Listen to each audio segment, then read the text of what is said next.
অন্তর্বর্তীকালীন সরকার উদ্যোগ গ্রহণ করেছিল। উভয় পক্ষের সাথে আলোচনা করে মাননীয় স্বরাষ্ট্র উপদেষ্টা ও মাননীয় ধর্ম উপদেষ্টার যৌথ উদ্যোগে চলমান সংকট নিরসন ও বিরোধ নিষ্পত্তির লক্ষ্যে একটি রোড ম্যাপও দেওয়া হয়েছিল। বিগত বছরগুলোর ন্যায় চলে আসা ধারাবাহিকতা বজায় রেখে চলতি বছরেও 2 পর্বে ইজতেমার সিদ্ধান্ত গ্রহণ করা হয়েছিল এবং সরকারের পক্ষ থেকে তারিখও নির্ধারণ করে দেওয়া হয়েছিল। আর 2 পক্ষের মধ্যকার অমীমাংসিত বিষয়গুলোর স্থায়ী সমাধানের উদ্যোগ নেওয়া হয়েছিল। কিন্তু এরই মধ্যে সাতপন্থীগণ আসন্ন মূল ইজতেমার পূর্বেই টঙ্গী মাঠে জোর ইজতেমা করার জন্য জেদ ধরে বসে। সুরাপন্থী আলেমদের তত্ত্বাবধানে মাদ্রাসা ও অন্যান্য কার্যক্রমের মাধ্যমে পরিচালিত মাঠে আসন্ন বিশ্ব ইজতেমার প্রস্তুতি চলাকালীন সময়ে সাতপন্থীদের জোর ইজতেমার বিষয়টি নিয়ে উত্তপ্ত হয়ে ওঠে পরিবেশ। এহেন পরিস্থিতিতে আলাপ আলোচনার মাধ্যমে বিষয়টি সুরাহার জন্য 18 ডিসেম্বর 2024 স্বরাষ্ট্র উপদেষ্টা মহোদয়ের নেতৃত্বে স্বরাষ্ট্র মন্ত্রণালয়ের বৈঠকের তারিখও নির্ধারিত হয়। সাতপন্থীদের জোর ইজতেমা করার এই সিদ্ধান্তের প্রেক্ষিতে সৃষ্ট উত্তেজনা ও সংঘাতের আশঙ্কা দেখা দিলে নানা মহল থেকে বিষয়টি সুরাহার উদ্যোগ নেওয়া হয়। আলেমদের প্রতিনিধি দল আলোচনা করে সর্বশেষ সমন্বয়ক সার্জিস আলম ও সমন্বয়ক হাসানাত আবদুল্লাহর নেতৃত্বে বৈষম্য বিরোধী ছাত্র আন্দোলনের নেতৃত্ব উভয় পক্ষের মধ্যে বিরোধ নিষ্পত্তির উদ্যোগ গ্রহণ করে। কিন্তু সকল আয়োজনকে ভণ্ডুল করে দিয়ে আলেম সমাজ, বৈষম্য বিরোধী নেতৃবৃন্দ, সর্বোপরি প্রশাসনের ঊর্ধ্বতন কর্তৃপক্ষের প্রতি চরম অবজ্ঞা প্রদর্শন করত 17 ডিসেম্বর দিবাগত রাতে ইজতেমার মাঠে ইবাদতরত, দায়িত্ব পালনরত ও ঘুমন্ত তবলিগি সাথীদের উপরে অতর্কিত হামলা চালিয়ে 3 জন সুরাই নিজামের সাথী এবং নিরীহ মুসল্লিদেরকে সাতপন্থীরা নির্মমভাবে হত্যা করে, আহত করে শতাধিক সাথী ও মুসল্লিকে। উক্ত হত্যা ও হামলাকাণ্ডে সারা দেশের আলেম ওলামা, তবলিগের সাথী ও তৌহিদি জনতার মধ্যে চরম উত্তেজনা ছড়িয়ে পড়ে। জরুরি ভিত্তিতে স্বরাষ্ট্র উপদেষ্টা মহোদয়ের সভাপতিত্বে প্রশাসন ও সরকারের গুরুত্বপূর্ণ দায়িত্বশীলদের সাথে তবলিগের মুরব্বী ও দেশের শীর্ষ আলেম প্রতিনিধি দলের বৈঠক অনুষ্ঠিত হয়। বৈঠকে হত্যাকাণ্ডের সাথে জড়িতদের বিরুদ্ধে দ্রুত পদক্ষেপ গ্রহণ করার আশ্বাসের প্রেক্ষিতে নেতৃবৃন্দ, আলেম ও মুরব্বীগণ উত্তেজিত জনতাকে শান্ত করার পদক্ষেপ গ্রহণ করেন। কিন্তু দুঃখের সাথে আজ বলতে হচ্ছে, দেশের আলেম সমাজ ও দায়িত্বশীলগণ সরকারের প্রতিশ্রুতি বাস্তবায়নে গড়িমসি ও অযথা সময় ক্ষেপণ দেখে যার করোনায় হতাশ ও ব্যথিত হয়েছেন। হত্যাকাণ্ডে নেতৃত্বদানকারীদের মধ্যে প্রথম সারির অপরাধীরা নির্বিঘ্নে ঘুরে বেড়ালেও তাদেরকে এখনো পর্যন্ত গ্রেফতার করা হচ্ছে না। প্রিয় সাংবাদিক ভাইয়েরা, বিগত ফ্যাসিবাদী সরকারের আমলেও ফ্যাসিস্ট সরকারের প্রত্যক্ষ মদতে 2018 সালের ডিসেম্বরে একবার এমনই অতর্কিত হামলা চালিয়ে সাতপন্থীরা ইজতেমার মাঠে হত্যাকাণ্ড সহ প্রায় 5000 সাথীদেরকে আহত করেছিল। ইজতেমার মাঠে অবস্থিত মাদ্রাসার ছোট ছোট বাচ্চাদের উপর তাণ্ডব চালিয়েছিল।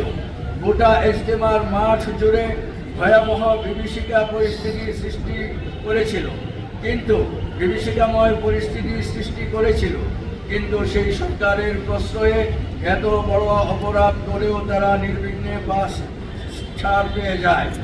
আমরা মনে করি, যদি 2018 সালে তাদের এই জঘন্যতম হত্যা ও হামলাকাণ্ডের বিচার হতো, তাহলে আর 2024 ডিসেম্বরে এই ন্যাক্কারজনক হত্যাকাণ্ডের ঘটনা ঘটত না।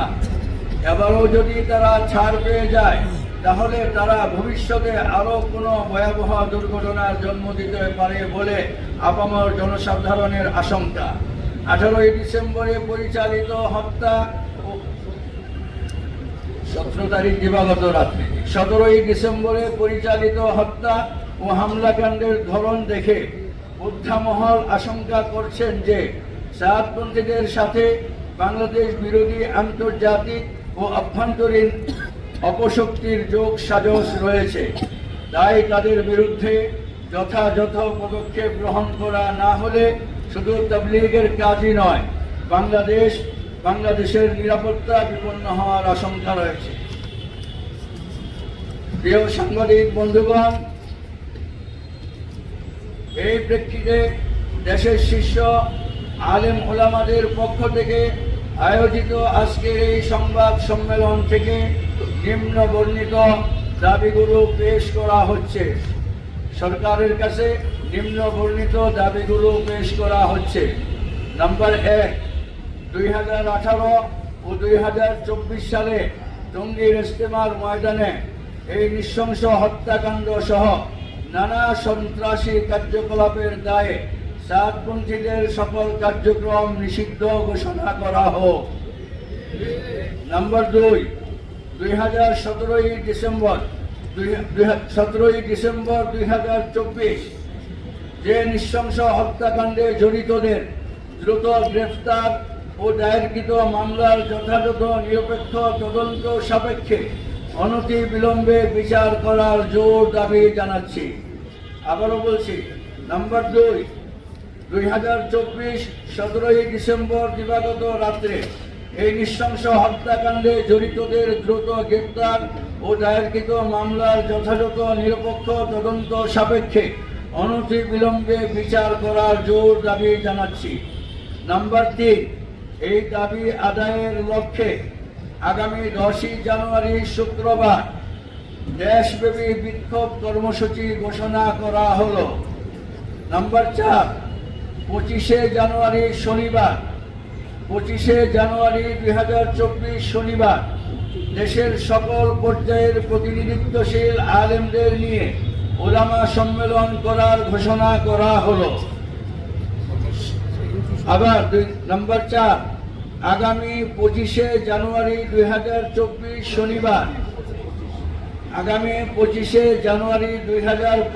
শনিবার দেশের সকল পর্যায়ের প্রতিনিধিত্বশীল আলেমদের নিয়ে ওলামা সম্মেলন করার ঘোষণা করা হলো।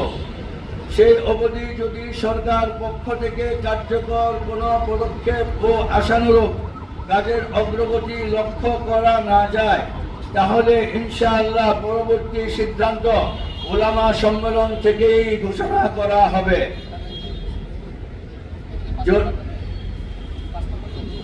এটা 5 নম্বর দাবি, মানে 4 নম্বর দাবির এটা পরিসংখ্যান।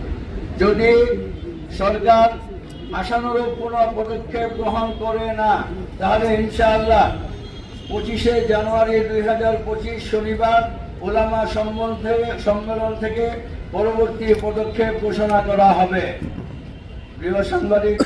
প্রিয় সাংবাদিক বন্ধুগণ, এই সাংবাদিক সম্মেলনে অংশগ্রহণের জন্য আপনাদের সকলকে আন্তরিকভাবে ধন্যবাদ জানিয়ে আপনাদের সর্বদা মঙ্গল কামনা করে আল্লাহ তাআলা আপনাদের মঙ্গল কামনা করছি। আল্লাহ তাআলা আপনাদের উত্তম বিনিময় দান করুন। ওলামা মাশায়েখ বাংলাদেশ এবং দাওয়াত ও তাবলীগের সাথীদের পক্ষ থেকে আল্লামা শাহ মুহিবুল্লাহ বাবুনগরী, আল্লামা খলিল আহমদ কুরাইশি, আল্লামা শাহ মুহিবুল্লাহ বাবুনগরী আমিরে হেফাজত বাংলাদেশ, আল্লামা খলিল আহমদ কুরাইশি মহাপরিচালক দারুল মঈনুল ইসলাম হাটহাজারী সহ আপামর বাংলাদেশের শীর্ষ ওলামায়ে কেরাম সকলকে ধন্যবাদ। আসসালাম।